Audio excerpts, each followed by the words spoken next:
د بلوچستان او افغانستان د سپین بولدک ترمنځ غځېدلې لویه لاره ده چې ورباندې هره ورځ زرګونه خلک تګ راتګ کوي.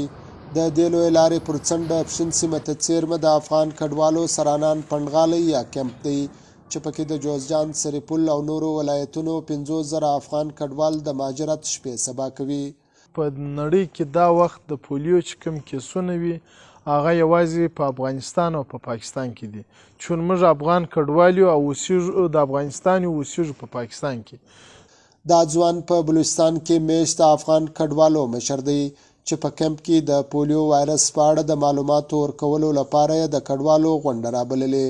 څو د غونډې ګډونوال بیا دغه پیغام د عامه پوهاوي لپاره د کمپ نورو خلکو او کورنیو ته ورسوي چې د پولیو وایرس له خطره خپل ځانونه خبر وساتي.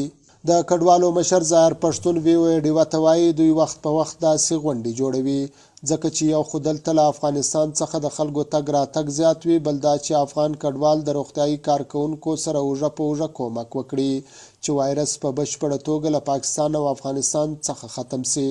کم خطرناکه وایرس د پولیو کم وایرس چې دی د دې په ختمولو کې باید هر فرد نه یوازې زه بلکې ټول افغانان، ټول افغان کډوال چې دلته په پاکستان کې میشت دي هغه ته زما دا میسج دی او زما هغو ته دا پیغام دی چې تاسې د پولیو د کم ټیمونه چې راځي هغه سره باید تاسې همکاره واوسیږئ او د خلکو آګاهي وکړئ چې دا ډیره خطرناکه ناروغي ده، په ټوله نړۍ کې ختمه شوې ده، یوازې په پاکستان او افغانستان کې دا وایرس ده.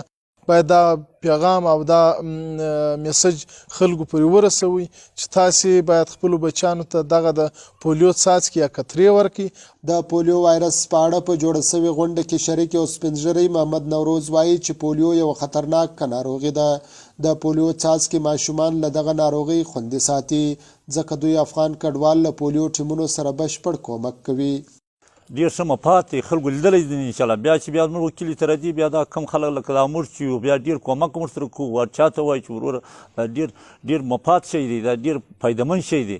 دا باید چې هر سړی موږ خو په هر اندازه چې په وس وسي غوندې کومک هم ورسره کوو. مګر انشاءالله زموږ په دغه 15,000 کور کې داسې سړی هم نه ته ګرد دی ورکوي، دا چکه خو دا هر شي ګرد په صحیح معنا ورکوي. زه دا په صحیح معنا غواړم چې د افغانستان او د پاکستان دا وایرس ختم شي. په سیمه کې د پولیو ټیمونو څارونکی فضل محمد وایي چې په کیمپ کې 26 ګرځنده روغتیايي ټیمونه کار کوي. د کیمپ د ټولو کورونو او کوڅو نقشې جوړې شوې دي او هر ټیم له جوړې شوې نقشې سره سم د کیمپ په کوڅو کې ګرځي او کار کوي. موږ تقریبا 6,000 انډر 5 ایئر ټارګټ دی چې په دې کې موږ انکاري بچیان تقریبا نه لرو، نه ونې کې برابر دي.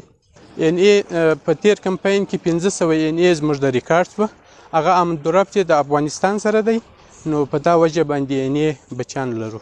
په بلوچستان کې افغان کډوال د سرانان ترڅنګ په سرخاب، کټوۍ، ځنګل پیرالیزي، زیړکاریز او ګرد ځنګل کیمپونو کې ژوند کوي او په هر کمپین کې ګرځنده روغتیايي ټیمونه د کډوالو کیمپونو ته ورځي او تر 5 کلونو پورې عمر لرونکي ماشومانو ته قطرې ورکوي.